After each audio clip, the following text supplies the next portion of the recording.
خريطة الكابران سكران كدير الفتنة بين الخوت في رمضان.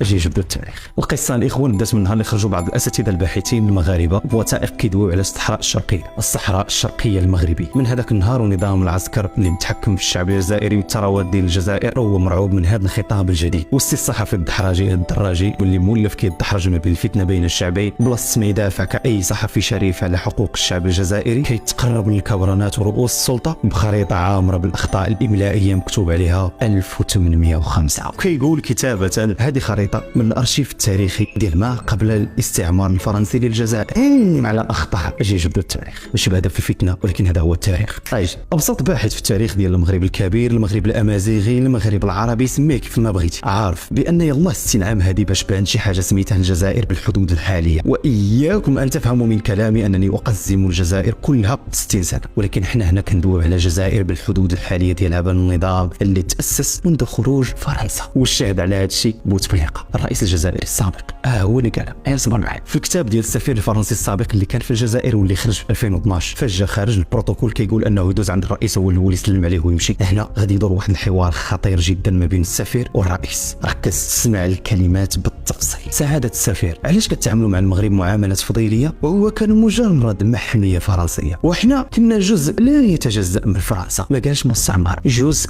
كلمه جزء من رئيس دوله كيمثل دوله توثقت في كتاب كتاكد بان الجزائر بالحدود الحاليه لم يكن لها وجود في 1805 كيف ما بوسطها الصحفي الطفل تاريخيا في المجال ديالو ولا سهل عليه. يعني لنا فريد جدلا ان الخريطه صحيحه، يستحيل يكون لها وجود في 1805. وهادشي واش انا اللي قلته؟ هادشي خرج بالغلط من فم بوتفليقه. وحتى 60 عام تقالت بصريح العباره قدام الرئيس تبون في تركيا، وماشي انا اللي قلتها. بل فاش بغاو يعطيو الدكتوره الفخريه تبون المقدمه قالتها بصريح العباره: هذه الدوله التي اسست قبل 60 سنه. والرئيس تبون كان حاضر ويؤكد ذلك بابتسامه عريضه. كون كانت شي حاجه كان غيحبس داكشي كامل. حنا هنا مازال كندويو غير 60 عام ماشي في 1805. زينك هذه موجعه شي شويه. الهواري بوندين ثاني رئيس لدوله الجزائر الحديثه، وهذا الشيء راه متفق في هذا الكتاب. فاش جا عنده وزير الداخليه ديال الجزائر انذاك مع شي وحدين وقالوا له: سي بوندين، هاك اخونا هذا المشروع ديال اعاده كتابه الثوره الجزائريه وجمع الارشيف التاريخي الجزائري لانه كان مشتت من بعد ما خرجت فرنسا. جاوبهم بوندين بالجواب الصريح: دعوا عنكم التاريخ واهتموا ببناء هذه البلاد. لانه كان ذكي وكان عارف بانها حركه خاسره من الاول. وهذه بين قوسين النصيحه لخوتنا الجزائري: حنا ما كنجبدوش التاريخ باش نوجعوا شي واحد، حنا كنجبدوه لنفتخر به ولنرتبط بالهويه، وماشي باش نتحاربوا في السوشيال ميديا ولا نضربوا بعضياتنا. فقولوا لهذا الصحفي العيب والله انه يتنسب للصحافه ما يبقاش يستفز المغاربه بمعلومات تضليليه وغالطه من التاريخ، لا غتفيدنا ولا غتفيدكم. وإلا طاح معنا في التاريخ عندنا والله من الباحثين لئن ضربناه لاوجعناه، بالفكر وبالوثائق وبالدلائل. طبعا لاوجعناه بشهاده الرئيس الجزائري السابق الهواري بوندين الذي قال: دعوا عنكم التاريخ واهتموا ببناء هذه البلاد. وحنا خوت كلها يهتم ببناء بلاده، والمفروض هذا شهر رمضان شهر الألفة نتكتلوا نرويو معاه بركه من الفتنه. المهم هذه بضاعتك استاذ الدراجي ردت اليك، والله ما زدنا عليك شي حاجه. المصادر هما غتلقاوهم لتحت، وهالخرائط انسبيرا منهم انت ولا رسم لك باش تعودوا ترسموا شي حاجه زوينه. وتحيه للشعب الجزائري، رمضان كريم عليكم. هذا الكلام والله ما عليكم، ولكنه فقط دفاع عن الوحده ديال البلاد، وحده الوطن اللي انتم عارفين انها كتهمنا اكثر من اي شيء، واللي المفروض انتم كشعب تعاونونا عليها، ماشي تعاونوا نظام فاسد على التفرقه ديالها. ورا لا انت كشعب جزائري ولا انا كشعب مغربي في صالحنا ان هذه الاراضي تتقسم، ولا بغيتي تقسمها قسمنا احنا، ولا غالب الا الله.